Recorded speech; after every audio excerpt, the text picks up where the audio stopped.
This is Marketplace. I'm Kai Ryssdal. Part of the debate that's being had now in Washington about what government ought to be doing in this economy runs straight downhill to people's quality of life and their bank accounts.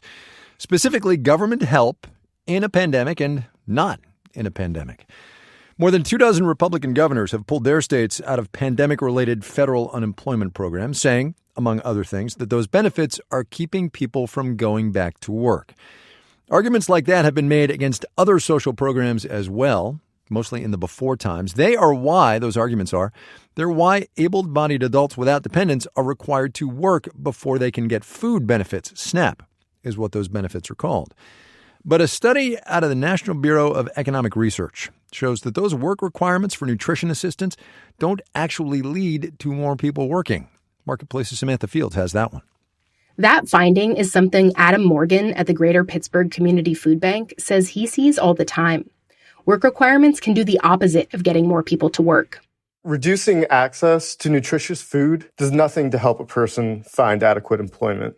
Removing their source of nutritious food only makes it harder for people to find consistent, stable employment. The researchers found no evidence that people are any more likely to start working when they lose SNAP benefits. Adam Levy worked on the study. He's also a professor at the University of Virginia. If the goal is to encourage people to work, then this is not a policy that is working as intended. And on top of that, work requirements are indeed a direct cause of many people leaving SNAP. Elena Prager is a professor at Northwestern and another of the researchers.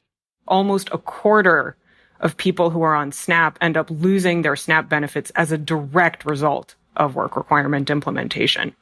And adults who are homeless are the most likely to lose their food assistance, says Mary Zaki at the University of Maryland, who also worked on the study. This is a population that obviously has their own barriers to obtaining housing. So some of those barriers may also prevent them from joining the workforce. Given that, Zaki says taking food assistance away from people who aren't working just leads to greater food insecurity. Congress temporarily suspended work requirements for SNAP last March. They're set to kick back in a month after the government decides the pandemic is over. I'm Samantha Fields for Marketplace.